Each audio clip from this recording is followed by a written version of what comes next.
Informazio gehiago uneoro bizkaia.eus atarian. Bizkaia egiten.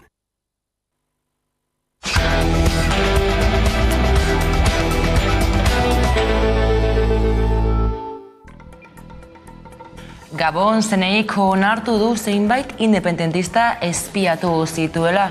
20 lagun inguru zelatatu dituztela adierazi dute. Tartean Pere Aragonez. Gainerako kasuetan gobernuko kideenak barne ez dute zehaztu nor izan den egilea. Sekretu ofizialen batzordea ia 4 orduz egon da bilduta. Pegasus eskandaloaren inguruan galdetu diete Pez Esteban zeneiko zuzendariari. Alderdi independentistek eta Unidas Podemosek berretzi dute beharrezkoa dela ikerketa batzorde bat eratzea. ¿Qué espera el señor Rufián de esta comisión? Nada. Nada de nada. Nada de nada. Nada de luz. Es que no se puede decir nada. O sea, entonces no espero nada. Ir a una comisión sin cámaras, en la que además después no se puede decir nada de lo que ha pasado adentro. En principio no tenemos depositadas grandes esperanzas en esta comisión, que es secreta, todo lo que se diga allí sigue siendo secreto, con lo cual la virtualidad y la utilidad de este tipo de comisiones pues está por ver. Cuando es necesario y se cometen hechos delictivos, siempre este gobierno, y yo la primera por convicción y por profesión también, vamos a acudir a los tribunales de justicia. Nunca hay nada que ocultar.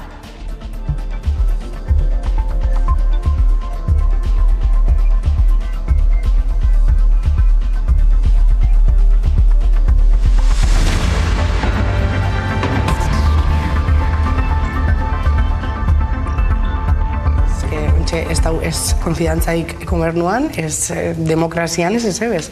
Osea, espiatuak izatea da, nankero zer. Eta zeinek espiatu ditu batzuek eta zeinek bestiai. Horrek nik uste dut bi hipotesien aurrean jartzen gaitela, eta bi hipotesi horiek uste nahiko larriak direla. Alde batetik, estatua izan bada, zelatatua izan dena, nolabait agertzen da, zeneik ez daukala efektibitatea horrelako erasoi aurre egiteko. Eta bigarren hipotesia da, estatuak baino gobernuak bultzatu dituela espioitza kasu horiek. Gobernuaren estrategia hori bere burua biktimatzat jartzea, baina horretan bere burua gultzen du baita ere. Azkenean, sare bakoitzak badu bere pribatasuna kudeatzeko modua, baina karo, guk erabakiko dugu nola hori kudeatu edo zer den guretzako pribatasuna ukitzea.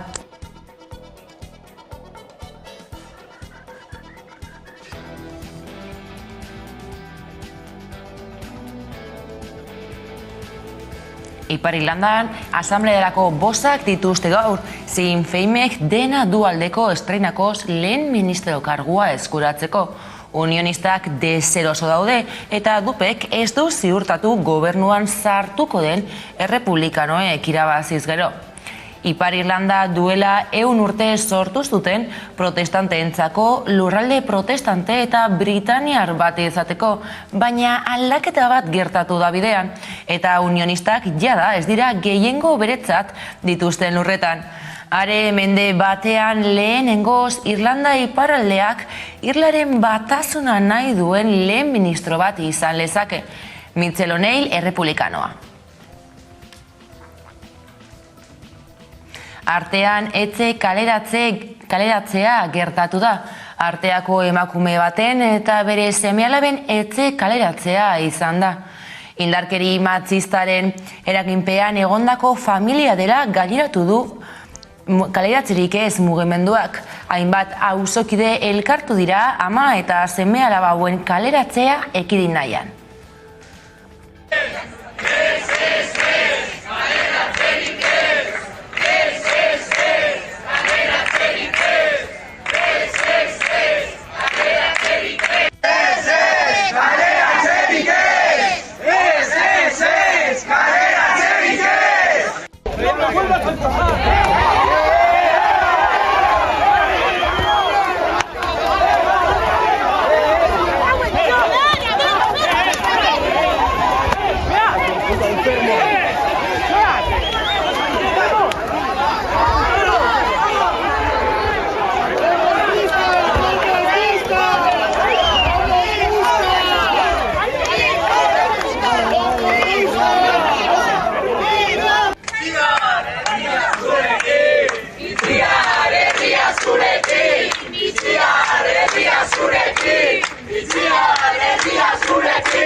Oinarrizko errentak etxe askotako egoera hobetuko duela aldarrikatzen dute hainbat gizarte mugimenduk.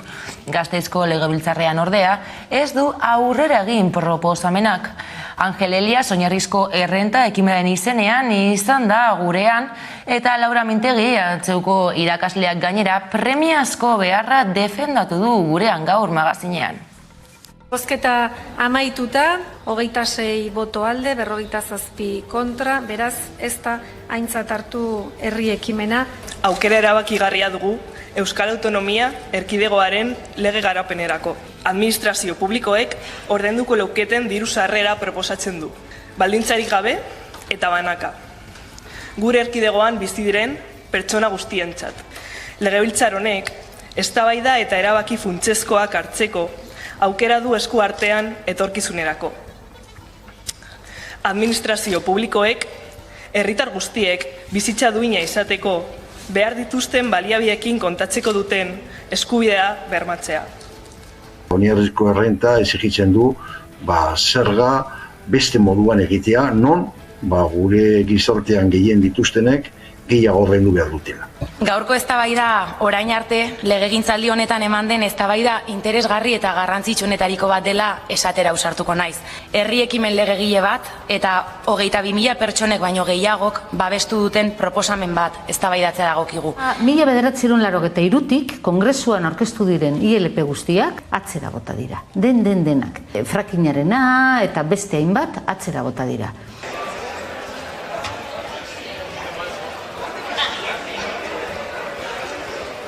Maiatzaren 26an berri sindikatuek eta gizarte eragileek deituta manifestatzeko deia luzatu du eskubide sozialen kartak. Birkokoben prozesu hau bururaino eramango dugula, uda baino lehen, larunbata honetan bertan bada eragile sozialekin egingo den batzar bat, nolabait Birkokoben prozesuaren azken txanpa honi ekiteko, eta esan bezala ekainerako gure aurreikuspenak dira Birkokoben prozesu horrekin amaitzea eta karta sozialaren ildoa eguneratua, egungo testuingurura eguneratua ekartzea eta baita ere bere antolaketa eredua ere berritzea eta eraginkortzea. Beraz, karta sozialan egin dugun irakurketa honek eramaten gaitu ondorio oso argi batea, eta da egoera honi buelta emateko mobilizatu behar dugula. Soldatak, pensioak eta prestazioak defendatzeko garaia dela, momentu honetan premia handia sortu dalako gure gizartea. Bilboko hilketen biktimak ez biktimatzeko eskatu dute hainbat plataformak. Auziaren arretagunea hiltzailaren estrategian jartzeko eskatu dute eta hildakoak ez biktimatzeko harremanetan jartzeko aplikazioak erabiltzeagatik. Are gutxiago gertatutakoaren arduraduntzat jotzea.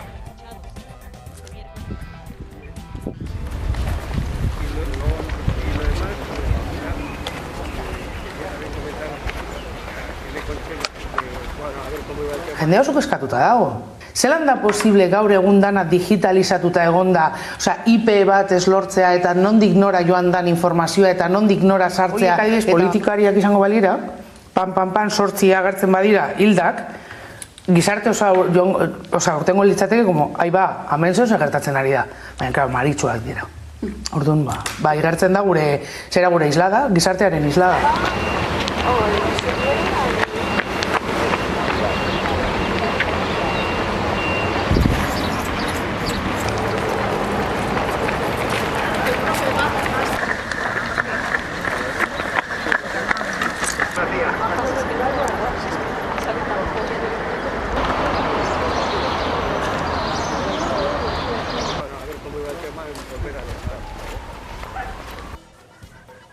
Leioan umore azokak arte eszenikoez blaituko du hiriburua, 4 egunez maiatzaren 19tik 22 arte.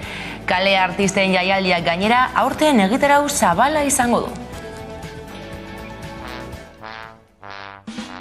Umore azokak kaleko arte eszenikoen hiriburu bihurtuko du Leioa 4 egunez maiatzaren 19tik 22 arte.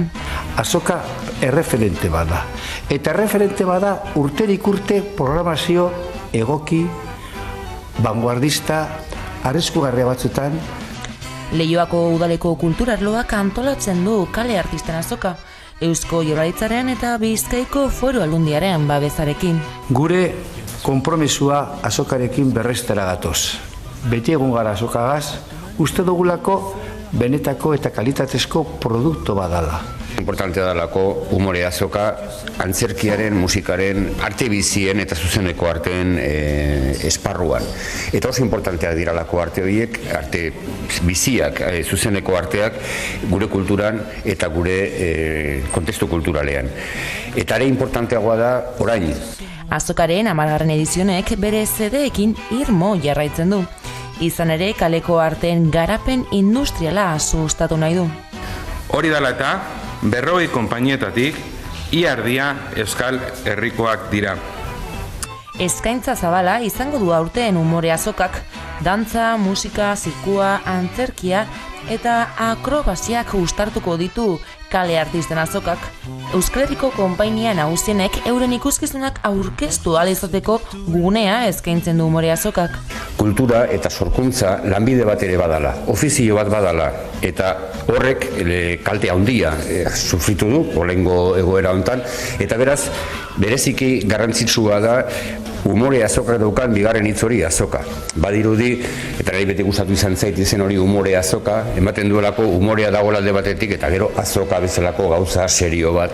Bueno, nik uste esanen behar dela, umorea dela oso gauza serioa, askotan azokak baino serioagoa, baino bilak uztartuta egotea oso importantea da. Aurten gainera 500 proposamenen artean hautaketa lan handia egin ondoren 19 Euskal Herrikoak eta 21 nazioartekoak, horietatik 16 Espainiako estatukoak. Orotara 80 ikuskizun programatu dituzte. Bizkaiko kulturako egutegian azoka nahita nahiezko beharrezko itzordu badogulako. Edizionetan gainera dantzak zerezan handia izango du kale artisten azokan. Esaterako Leioako plaza, kale eta tabernetan dantzaz taldeak dantzapote ikuskizuna eskainiko du. Horrez gain, arrobi dantza vertikala Dimegaz konpainiak ere ikuskizuna eskainiko du. Dantza eta eskalada uztartzen ditu harria berria ikuskizunak. Kaleko ikuskizun onenaren Max sarirako izendatu zuten gainera. Zirkoaren atalean berriz, adibidez, orain bi, Lapez, Mitzel eta Franziska, eta trapezionista Kia konpainiek Leioako umore azokaren programazioa osatuko dute. Kale artisten azokak baina baditu proposamen abanguardistagoak. Mentalismoa Jon Zabalaren eskutik, antzerki piroteknikoaz gozatzeko aukera Deabru Beltzak taldearekin, eta Torre Mansion Japoniako talde berritzailea ezagutzeko aukera ere egongo da. Horiek eta askoz gehiago egongo dira umore azokan eta egitarau osoa umoreazoka.org webgunean eskuragarri dago. Kultura garailatzak bizi ditu azken urteetan, baina plazara bueltatu da, eta kulturaz gozatzeko aukera paregabea da Leioako umore azoka.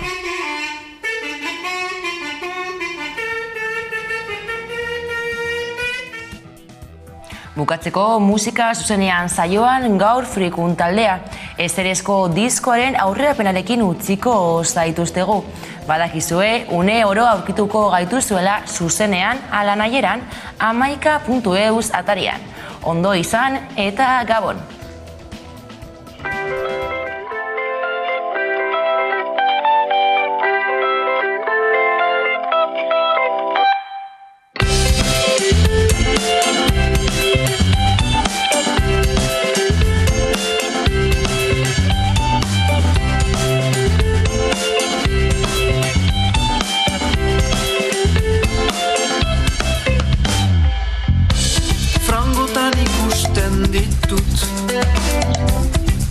Jende hautsiak